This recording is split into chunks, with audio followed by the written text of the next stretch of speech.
Well, it is the next episode of Dragon Ball Daima. There is a new character who has joined our group, who has some secrets that are revealed, while the existing member of our group, Glorio, demonstrates that he too has his secrets, although they aren't revealed. So, let's talk about that.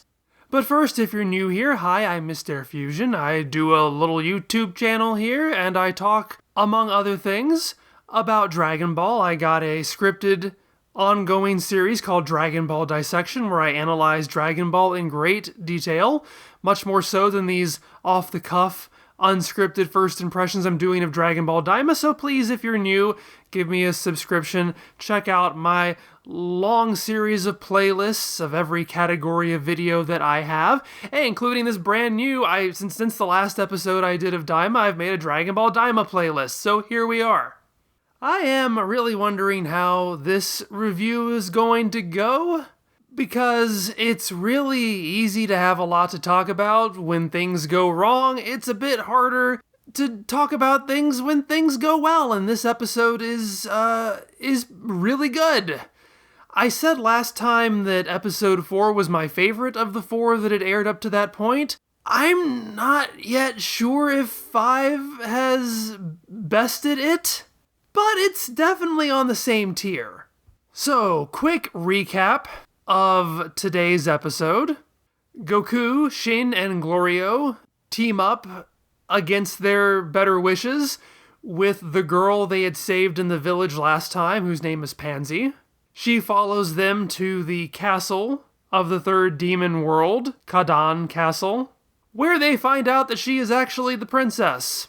Glorio and the others check in with the king, get him up to speed on their quest, and ask for a new ship to replace the one that was stolen at the end of episode 3, and so they all set off with Panzy in tow because she insists she's a good mechanic, although not good enough to prevent their brand new ship from falling out of the sky due to engine failure the moment they take off. So that's where we end up.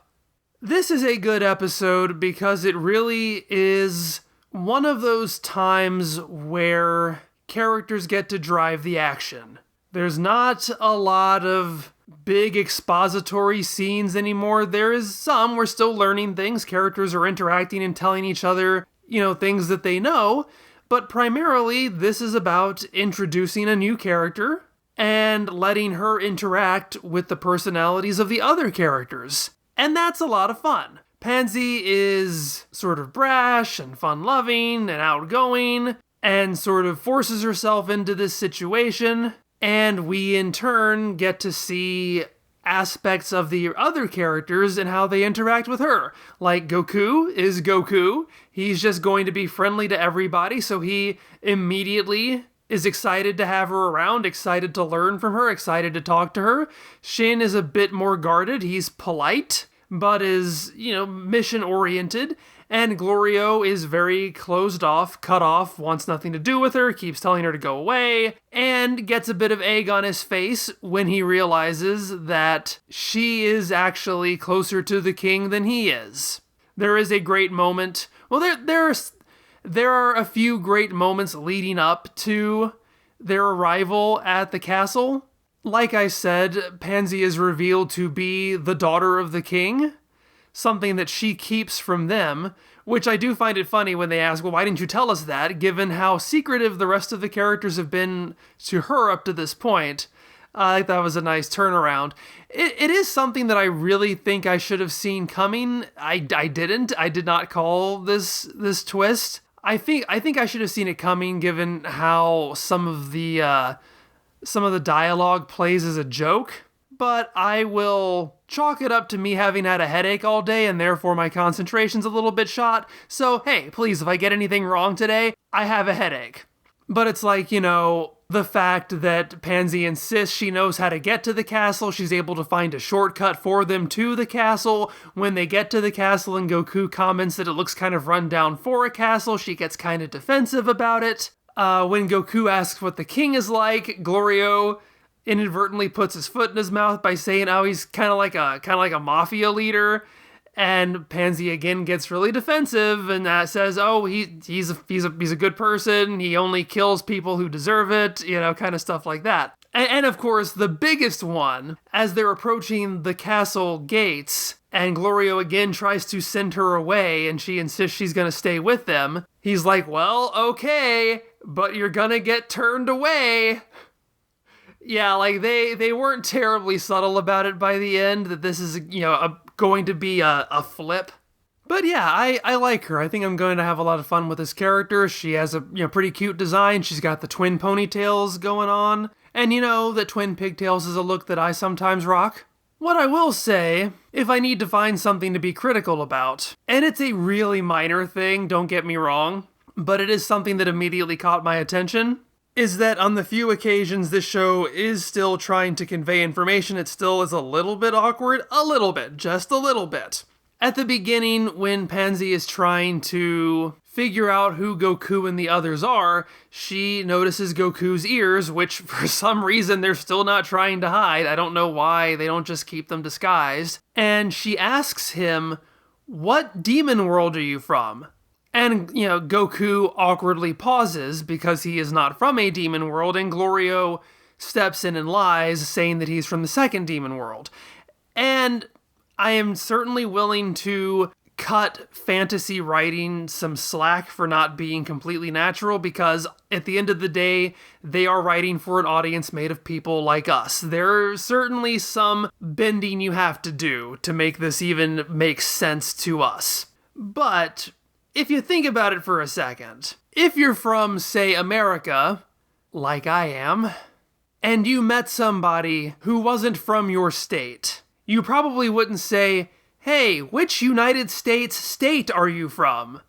You would just say, "Hey, what state are you from?"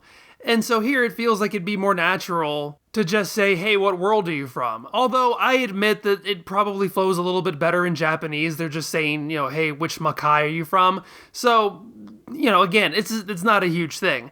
But I do think that it might have gotten the point across with a little more punchiness, a little more tension if they had just said, "Hey, what world are you from?" Because then you could have Goku get tripped up by that. Because his natural inclination would be to say, "Oh, I'm from Earth." Like, to not immediately get what she's asking and to not immediately cover himself, which would be a very Goku thing to do. To start to say he's from Earth and then have Glorio cut him off and say he's from the second demon world. Because they do that a few seconds later, where she asks where they're going, and Goku blurts out, "Oh, we're going to the castle!" And that was not the right thing to do. So it's a very Goku thing to do, to get tripped up by something like that. But again, really, really tiny thing.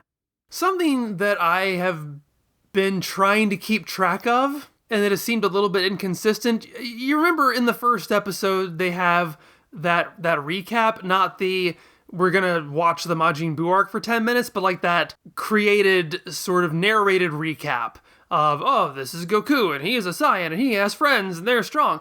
And like it opened with that, and it's like sometimes they've been opening future episodes with that, but last week they did not. It just went straight to the opening credits. So I thought that maybe they were doing that for a few episodes just to make sure that new viewers were getting up to speed, which is fine. And then now that we've gotten to episode 4, it's over. But now, in episode 5, suddenly it's back again. So I am kind of getting the cynical impression that if an episode runs a little bit short, they're just gonna throw in the recap. So since I haven't really talked about this up until now, I kind of want to bring it up. The new character who just joined them is literally named Panzy, which is a play on the flower Panzy. Or at least, that is what I have been told. Like, I'm fairly certain it is based on the flower Panzy, because every Demon World character we've been meeting has a name pun based on that, and we'll get to that in a second. But what I'm saying is that I'm told that it's a play on Panzy and not exactly Panzy itself, because the Japanese approximation of Panzy has an extended vowel sound at the end, Panji, and this has cut that. And that is presumably why the subtitles have decided to officially spell her name in English as Panzy. That's not the exact thing that has been changed, it's the vowel sound that has been changed, not the consonant sound. But there isn't really an exact way to indicate this shortened vowel sound in English. We don't really have a distinction there. You could have written it with an I guess, instead of a Y, but this is fine. But of course, interestingly, this is, if you've been keeping score, this is the second time that Dragon Ball has had a Panzy character. Because if you remember, in Dragon Ball Movie 1, the real main character of that movie was also named Panzy, and actually her name was spelled the exact same way, Panji, with a shortened vowel sound at the end. And, you're probably saying, yeah, but this is the Toriyama one. That's just a filler character. And that has some precedent, too, where we've had a few characters that have had similar name puns that have come out to be the same or similar things. Like, there was a Lychee character, one of the fake Namekians in the fake Namek filler stuff. And then, of course, we get Chi-Lai in the Dragon Ball Super Broly movie. I think there are 2 raspberry characters because of that as well. But yeah, that has kind of been the name pun theme with these new characters. Glorio is also named after a flower, Glorioso. And I had talked about the sort of designation of what Shin is said to be, the subclass of demon realm of Majin that he is. Was said to be, in the subtitles, Glend. That is actually an anglicization of the real word, which is Gurindo, with just, some elided vowels. But Glend does kind of obscure what that's really supposed to mean, which I had not looked into when I brought this up in episode 3. I can thank Herms for that. If you're not following Herms on Twitter, he was a part of Kanzenshuu.com. He's always the one providing context and translations and things like that. If you watch Dragon Ball Dissection, I've used his translations many times in my show. So I didn't know this until I saw his notes on episode 3. But it's actually Gurindo, which is an anagram of Donguri, which means acorn. So it's all plant themed. But as long as we are on the topic of this, of the characters' names and how the subtitles render them, I am happy to report that the gag of Goku getting Glorio's name wrong is continuing into a full-fledged running gag, which I love, because again, Goku has a long history of getting characters' names wrong. And while Glorio mostly continues to just quietly correct, by the last time in the episode, he does seem like he's getting a little bit annoyed.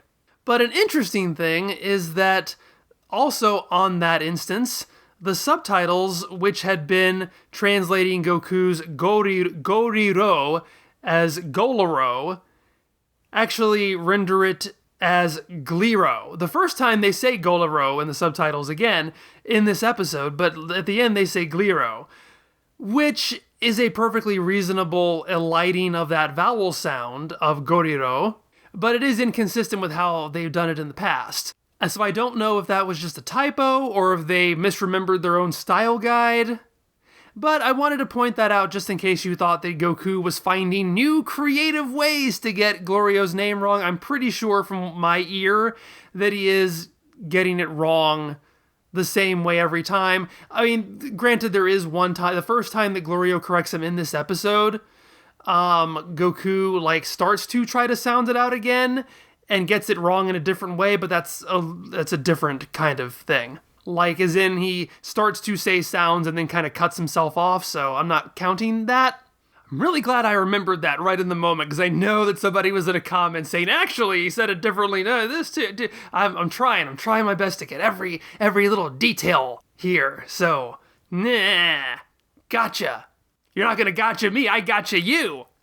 We do learn a few more factoids about Majin. While they're walking to the castle, Panzy asks Goku what his magic spell is, and he doesn't know what she's talking about, and she explains that every Majin has their own magic spell. And again, kind of like what I was saying before about referring to what demon world are you from, that seemed a little awkward to me.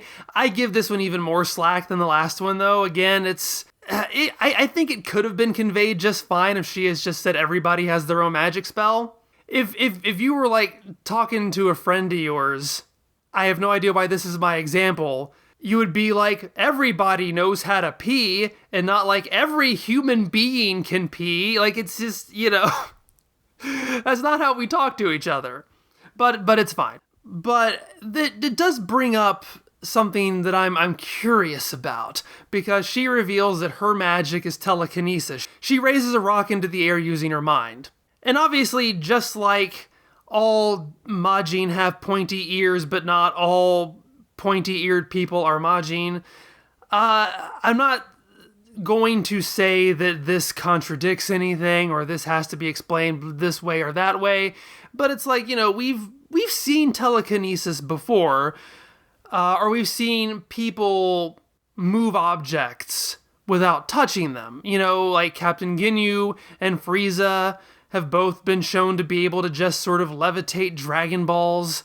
Frieza will throw rocks at Goku, and it's never really been completely clear to me if this is meant to be some kind of special or magic or mutant skill, or if it's just, because this is Dragon Ball, if this is just characters using ki to manipulate objects, like sort of, pushing things with the ethereal power that they have, and if there's any real tangible difference there.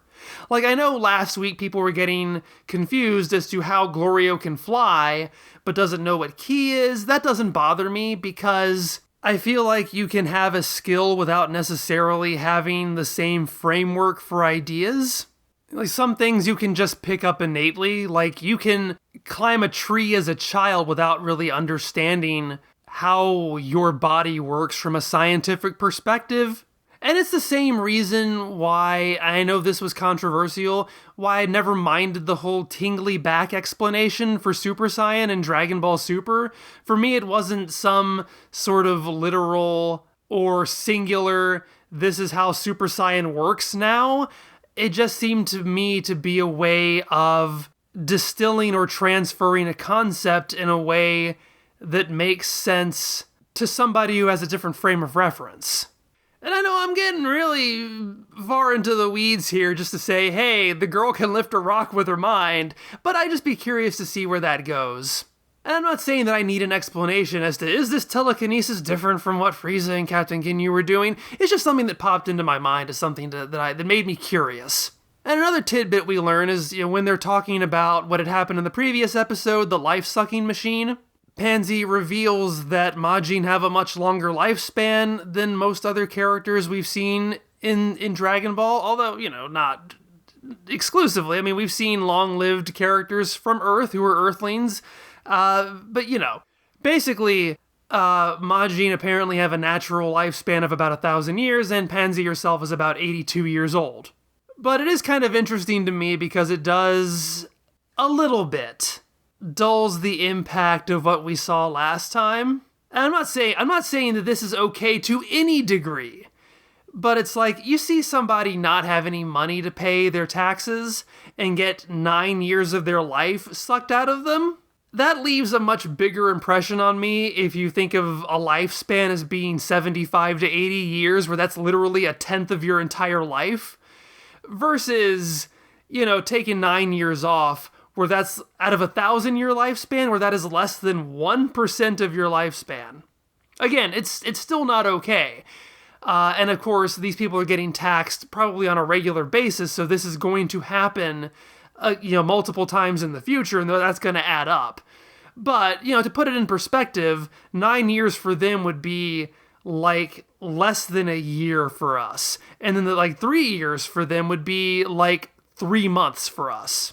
I'm not saying it makes it okay. I'm not saying that makes it, who cares? But I just wanted to kind of put that into perspective. Like, even Goku says, well, I mean, don't you guys live enough then? A bit flippantly, for sure. And no one should be making that decision for somebody else. But, it is worth keeping in mind. We are introduced to a couple of new characters this time. One is the king himself, who, despite being called like a mafia boss by Glorio, and that could just be his perspective, actually seemed like a pretty chill guy. Pretty, pleasant to be around. Didn't seem all kind of Luca Brasi sleeps with the fishes kind of mafia. I don't know. It just seemed kind of cool. But we also get introduced to this new demon, or this new Majin called Hybis, this little plump dude, who I'm assuming is going to be a major player because I see him in the end credits. But he's introduced just like sort of pirouetting into frame because he's like, I'm practicing ballet and I was going to go to the salon. And I like this guy already. He's living his best life, and he's just completely like just doing what brings him joy. And that is great. I think that's lovely. The king sends him to go give the pin to the other characters. That was something Shin had worried about, that Kibito and the others wouldn't be able to reach them because they couldn't get past the warp fish. So Hybis has this line, when they tell him where their friends are, oh, it's a palace up in the sky. It's the heavenly realm, as we know it. And he's like, oh, Majin going to a sky temple? Well, that's a bit of a stretch, isn't it? So I like him. I like him a lot. And I can't wait to see what he's going to bring to the table. And then finally, at the end, the intrigue gets a little more intriguey, because Shin pulls Goku aside and says, hey, wait a second, like, I've been noticing that Glorio, he's definitely hiding something from us now. Because when he came, he told us that the king had summoned him to collect us. But, we get to the gate of the castle and the guards are like, wait, who are you? And he has to remind them, you just saw me the other day, and it's really coming across more like Glorio sought out the king for this mission as opposed to the other way around, so what's going on with that? So hey, keep your guard up, Goku. And so I do like that. Things are building to something. I am curious where things are going to go next, because as they launch in their new ship, Goku's already complaining it's going to be another 4 days before they get to the first Dragon Ball, only to have their ship crash. This feels like a weird pivot to me, because I feel this can really only go one of two ways, which is, oh, Panzy is here to show off her mechanical aptitude, which has been talked up a few times, but not really shown, and so they're going to crash, she's going to fix the ship, and then this was a nothing obstacle, or it's going to actually have consequences, which means that they spent 2 episodes trying to find alternate means of transportation to get a ship, and then finally get a ship only for them to immediately lose the ship again, and so this has all been kind of pointless. I don't know. I'm sure they'll find a way to surprise me. I hope they find a way to surprise me. But I'm curious. I'm curious to see what's going to happen. So I think that's pretty much all I have to say today. It was a really good episode. I'm glad that I'm keeping up with this show. There was just a really wonderful, fun adventure atmosphere here. All the characters are cute and fun. Oh, right. I guess I'm supposed to mention the fact that Goku transforms into a Super Saiyan briefly, very, very almost instantaneously briefly, in this episode, to the point that I actually might have missed it if I hadn't seen somebody tweeting about it, because I was trying really hard to pay attention to Goku beating up all the guards just for fun, for training, and I admit in that moment I was starting to lose focus just because I was thinking about how much I enjoyed the music. So I was like, oh, wait, that's the moment they were talking about. Okay, well, it's over now. But I feel like most normal, regular, typical Dragon Ball reviewers would probably put a bit more focus on that, and I forgot to even mention it until I was getting ready to close out for this video. But yeah, that's Dragon Ball Daima Episode 5. It's a lot of fun. The show is definitely getting better now that it's finding its legs, and not feeling as though it needs to just, exposit at us all the time. So thanks for taking the time to listen to my thoughts. I hope you enjoyed them. I'd love to know what you think about this episode and where you think it's going to go from here. And I'll see you next time I talk about Daima. Bye-bye!